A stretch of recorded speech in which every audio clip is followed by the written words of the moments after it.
آج میں جیت گیا، تو وہاں کے بعد بھی اس کا استعمال ہوتا ہے.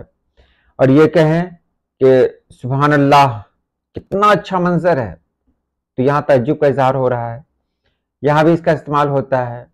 فجائیہ بھی کہیں جس میں افسوس ہو، جیسے افسوس میں میچ ہار گیا، تو یہاں افسوس کے بعد بھی اس کا استعمال ہوتا ہے. یعنی جو بھی علامات تاثر ہیں وہ سب یہی ہوتے ہیں، یا تو خوشی کی کیفیت ہو، یا حیرت ہو، یا دکھ ہو، تو ان سبھی جگہوں پر ایک ہی طرح کا نشان لگتا ہے، جس کو علامت تاثر کہتے ہیں.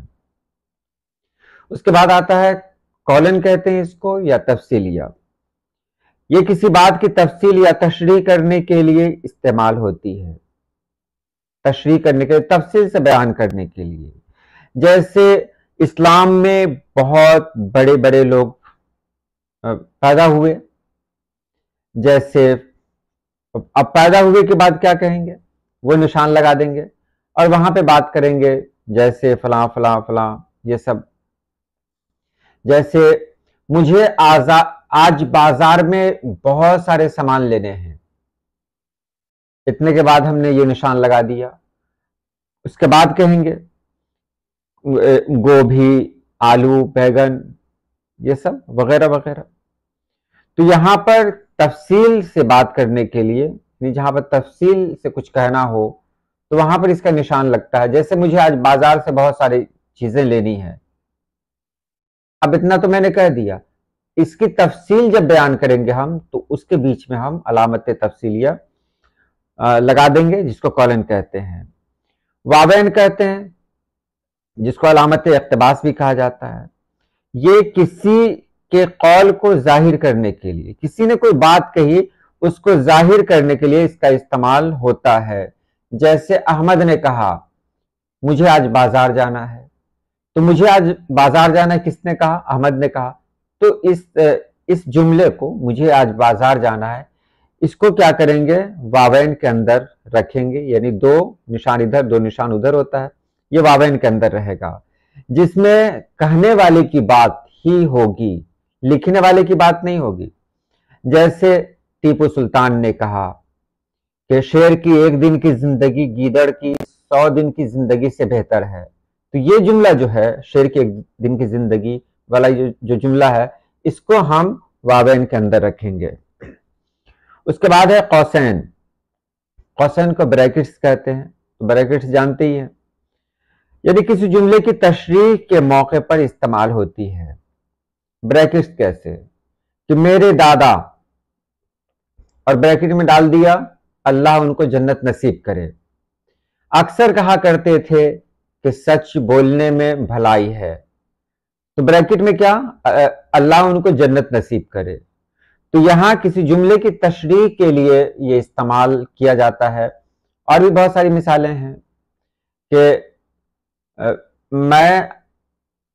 میں نے آج احمد سے، اور احمد کے بارے میں آگے لکھ دیں گے جس کا مکان فلاں جگہ پر ہے، سے کہا. یہ ایک دم دیہاتی انداز میں آپ کو بتا رہا ہوں کہ میں نے آج احمد سے، میں نے آج احمد کے بعد بریکٹ میں اس کے بارے میں ڈال دیں، وہ کون ہے؟ احمد سے کہا. تو جو بریکٹ ہے اس کا مطلب یہ ہوتا ہے کسی جملے کی ہم تشریح کر رہے ہوں. اب دیکھیں تفصیلیہ میں تفصیل بیان کریں گے، اور یہاں قوسین یا بریکٹس میں اس کی تشریح بیان کرتے ہیں، تو یہاں بریکٹ میں دے دیتے ہیں. اس کے بعد ہے جیسے ہم یہاں کہیں مولانا ابوالکلام آزاد، آگے لکھیں گے جو اردو کے بڑے ادیب تھے، اس کو بریکٹ میں ڈال دیں گے اور آگے لکھیں گے نے اپنی تقریر میں کہا. تو یہ تشریح کر دیا مولانا ابوالکلام آزاد کے بارے میں کہ وہ کون تھے، ان کا انٹروڈکشن یعنی تعارف پیش کیا. اس کے بعد ہے نقطہ. آپ کہے گا یہ نقطہ کا استعمال یہاں کیا ہو، مطلب کیوں ہوا؟ تو نقطے کا استعمال صرف اور صرف حرف پہ ہی نہیں ہوتا ہے، یعنی حروف پہ ہی نہیں ہے کہ جیم میں نقطہ دے دیا، بے پہ دے دیا، یہ سب نہیں ہے. نقطے کا جو استعمال ہوتا ہے یہ رموز اوقاف میں بھی ہوتا ہے. جیسے میں کہوں کہ میں کل پٹنہ گیا تھا، مگر اب مگر کے بارے میں بعد میں نے بات کو چھپا دیا، یعنی جس بات کو کہنا نہیں ہو، چھپانا ہو، وہاں پر نقطے کا استعمال کرتے ہیں۔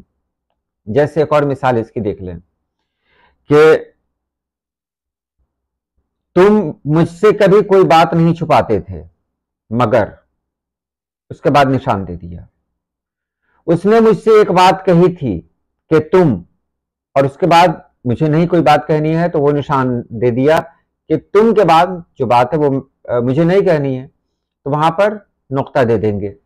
تو اس طرح جو رموز اوقاف ہیں ان کا استعمال ہوتا ہے۔ اگر رموز اوقاف کو ہم صحیح ڈھنگ سے جان بھی لیں گے تو ہماری تحریر میں وہ دلکشی آئے گی کہ ہم جب لکھیں گے تو ایسا لگے گا کہ ہماری تحریر خود بول رہی ہے، بات کر رہی ہے۔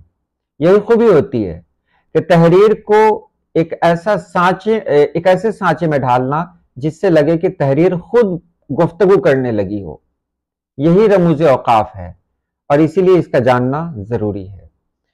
تو آج کے لیے اتنا ہی۔ اللہ پاک آپ سبھی لوگوں کو خوش رکھے، آباد رکھے۔ اللہ حافظ۔